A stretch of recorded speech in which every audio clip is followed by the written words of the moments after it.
বেকাররা যে সময়টা কর্মসংস্থান পাচ্ছে না, চাকরি পাচ্ছে না, সেই সময় শুনে আপনারা শোকাহত হবেন যে ২৬ লাখ ভারতীয় এই বাংলাদেশে চাকরি করছে এবং সরকারের কাছে এই বিষয়ে কোনো ইনফরমেশন নাই। একজন বলে ২ লাখ, ৩ লাখ, একজন বলে ১১ লাখ। ভারতীয় সাংবাদিক থেকে আমাদের ইনফরমেশন নিতে হলো তাদের ২৬ লাখ নাগরিক এই বাংলাদেশে চাকরি করছে।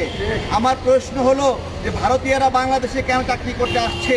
আমাদের গার্মেন্টস মালিকরা কেন তাদেরকে নিয়োগ দিচ্ছে? তারা কি আমাদের চেয়ে এক্সপার্ট? যদি ভারতীয়রা বাংলাদেশের নাগরিকের চেয়ে এক্সপার্ট হয় তাহলে তারা তো আমাদের চেয়ে ভালো গার্মেন্টস বানাতে পারতো, তাহলে তো তারা ১ নাম্বার হতো আমাদেরকে টপকিয়ে। কিন্তু তা নয়, বাংলাদেশ ভারতীয় গার্মেন্টসের চেয়ে অনেক আগায়ে আছে। তাহলে বাংলাদেশ যদি আগায়ে থাকে তাহলে আমার প্রশ্ন যে ভারতীয়রা এখানে কেন চাকরি করতে আসছে? একটা কথা স্মরণ রাখতে হবে, আমরা এক সময় মসলিন শাড়ি বানিয়েছি। মসলিন শাড়ি বানানোর অপরাধে ব্রিটিশরা আমাদের পূর্বপুরুষদের, আমাদের মায়েদের, বোনদের হাতের আঙ্গুল কেটে দিয়েছিল, আপনারা জেনে থাকবেন। সেই ২০০ বছর আগে হাতের আঙ্গুল কেটে দিয়েছিল যেন আমরা আর মসলিন শাড়ি বানাতে না পারি। সেই ২০০ বছর পরে এখন বাংলাদেশে আবারও নতুন করে এদেশের মানুষ কেমন করে মসলিন শাড়ি বানাচ্ছে।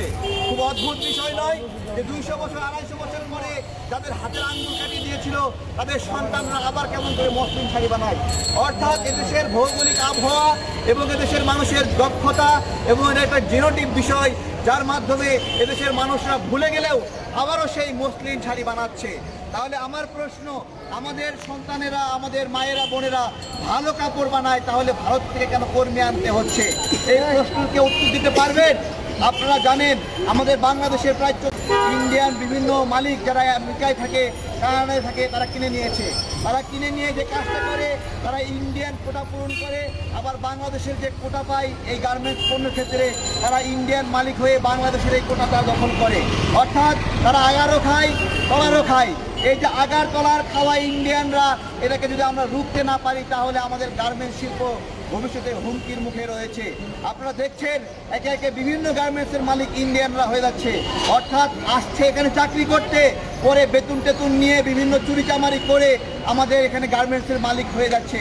এগুলো যদি আমরা রোধ করতে না পারি তাহলে আমাদের গার্মেন্টস শিল্প হুমকির মুখে পড়বে।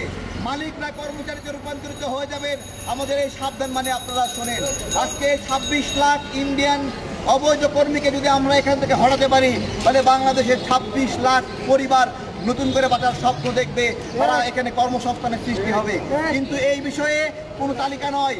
আজকে মে দিবসে, এই শ্রমিক দিবসে আমি দাবি জানাই যে এই ২৬ লাখ কর্মীর তালিকা প্রকাশ করা হোক এবং এই অফিসারদেরকে আমরা বলছি, আপনারা জানেন ভারতীয় পণ্য বয়কটের আমরা আন্দোলন করছি। আপনারা যদি খুব দ্রুত এই শ্রমিকদেরকে বের করার ব্যবস্থা না করেন তাহলে আমরা আপনাদের পণ্যের প্রচার এবং প্রসার করব না। আমরা দেখব যে সকল কোম্পানি ভারতীয় কর্মীদেরকে বাদ দিচ্ছে, দেখে দেখে শুধুমাত্র তাদের পণ্যগুলো প্রচার করব। এবং আপনারা যারা অতিরিক্ত ভারতের প্রতি প্রেম দেখাচ্ছেন, ভারতের কর্মী নিয়োগ দিচ্ছেন, আপনাদেরকে সাবধান করছি যে আপনাদের কোম্পানিকে আমাদের এই আন্দোলনের রেড লিস্টে ফেলবো। আমরা এখানে গলা ফাটায় চিৎকার করব, লক্ষ লক্ষ টাকা ব্যয় করে ভারতীয় পণ্য বয়কট করে দেশীয় পণ্য কেনাবো, আর আপনারা ভারতীয় শ্রমিক নিয়ে এসে এখানে কাজ করাবেন, এইটা আমরা মানব না। শ্রমিক দিবসের যে দাবিগুলো রয়েছে এখানে ফেস্টুন ধরেছে, ধন্যবাদ জানাই মাতৃত্বকালীন ছুটি দাবি করার জন্য। আমাদের বিভিন্ন গার্মেন্টস এ বিষয়ে অনেক অবহেলা করে, বেতন ছাড়াই কেউ একজন প্রেগনেন্ট হলে তাকে বের করে দেয়, বেতন ছাড়াই তাকে ছুটি দিয়ে দেয় এবং ছুটি শেষে গার্মেন্টসে আসলে ক্ষতিপূরণ দেয় না এবং পুনরায় চাকরিতে নিয়োগ দেয় না। এই বিষয়ে সরকারের দৃষ্টি আকর্ষণ করছি, শ্রম আদালতের দৃষ্টি আকর্ষণ করছি, কিভাবে সাহস করে একজন মা, সে একটা মা কত কষ্ট করে সন্তান জন্ম দেয়, এই সময়টাতে তার ছুটি প্রয়োজন, নিবিড় পর্যবেক্ষণ প্রয়োজন। ৬ মাস ছুটি তার জন্য পর্যাপ্ত নয়। এই ৬ মাস ছুটিতেও তাকে সঠিকভাবে বেতন দেওয়া হয় না এবং সন্তান জন্ম গ্রহণের পরে সে যখন কাজে আসে তখন আর কাজে নেওয়া হয় না। যারা এরকম দুষ্ট কাজ করবে, এরকম গর্হিত কাজ করবে, সে তখন মালিককে আইনের আওতায় নিয়ে আসতে হবে। পাশাপাশি শ্রম আদালতগুলো যেন মালিকদের ফ্যান ক্লাবে রূপান্তরিত হয়েছে। এগুলো শ্রমিকদের ক্লাব নয়, এটা মালিকদের ক্লাবে রূপান্তরিত হয়েছে। এই শ্রম আদালতকে শ্রমিকদের ক্লাবে রূপান্তরিত করতে হবে, এইটাকে শ্রমবান্ধব করতে হবে, শ্রমিকদের কথা শুনতে হবে, শ্রমিকদের কাজ শুনতে হবে। 2 দিন পর পর প্রেস ক্লাবে গিয়ে দাঁড়ায়। আমি শ্রমিকদেরকে বলবো, খবরদার আর প্রেস ক্লাবে দাঁড়াবেন না। প্রেস ক্লাবে দাঁড়ানোর দিন শেষ। আপনারা শ্রম আদালত, শ্রম ভবন এটাকে ঘেরাও করবেন যদি বেতন না দেয়, আপনারা প্রধানমন্ত্রীর কার্যালয়ে ঘেরাও করবেন, প্রেস ক্লাবে ফ্যা করে কান্নাকাটি করে কোনো লাভ নাই। পাশাপাশি সর্বশেষ বলবো, রানা প্লাজা এবং তাজরিন ফ্যাশন আমাদের একটি স্মরণীয় ঘটনা। তাজরিন ফ্যাশনের এই যে মালিক, সে এতগুলো মানুষ মারা গেল, এই মানুষগুলো জানা যায় এবং কবর শেষ হওয়ার আগেই সে জামিন নিয়ে নেয় আদালত থেকে। আমি আদালতকে দৃষ্টি আকর্ষণ করছি, কোনো মালিক যদি কোনো গাফিলতির সঙ্গে জড়িত থাকে, শ্রমিক হত্যার সঙ্গে জড়িত থাকে, যদি এরকম পান, দয়া করে তাদেরকে জামিন দেবেন না। আদালতের আগে রানা প্লাজার রানাকে জামিন দিয়েছিল, আমরা প্রতিবাদ করেছিলাম প্রেস ক্লাবে, প্রতিবাদের প্রেক্ষিতে চেম্বার আদালত সে জামিন বাতিল করেছিল। আমার কথা, জামিন দিল কোন শালায় রানাকে? এই প্রশ্ন উত্তর দিতে হবে, কারণ যে জামিন দিয়েছে সে অবশ্যই রানা প্লাজার মালিকের কাছে টাকার কাছে বিক্রি হয়ে গেছে। গতকাল দেখলাম একজন আইনজীবীকে ভর্ৎসনা করছে। ধন্যবাদ জানাই যে সে এই যে জিকে শামীমকে জামিনের জন্য অবৈধ পথ অবলম্বন করেছে, জিকে শামীমকে অবৈধ কাজ করলো। ধন্যবাদ জানাই যে বিচারক তাকে ভর্ৎসনা করেছেন। পাশাপাশি আমরা সেই বিচারককেও ভর্ৎসনা করি যে কিনা রানা প্লাজার রানাকে জামিন দেওয়ার মতো সাহস করেছে। এবং আমাদের এই শ্রমিকদের ক্ষেত্রে খুবই গুরুত্বপূর্ণ বিষয়, অসুস্থ হয় ক্ষতিপূরণ পায় না।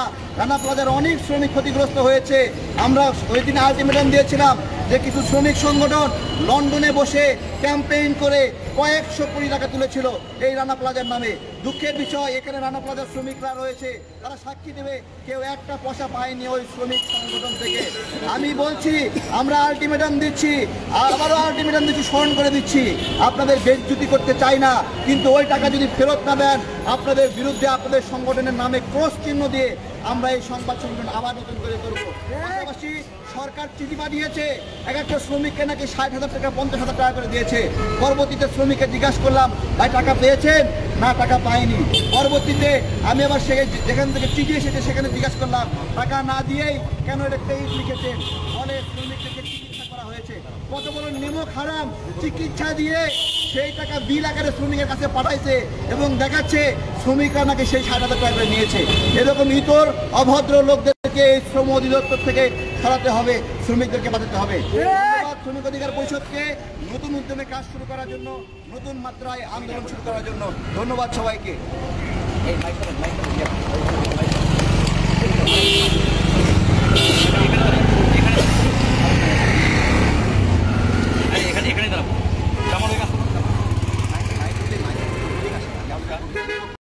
গল্প বের হয়েছে তো এটাও তো একটা জমানো জিনিস।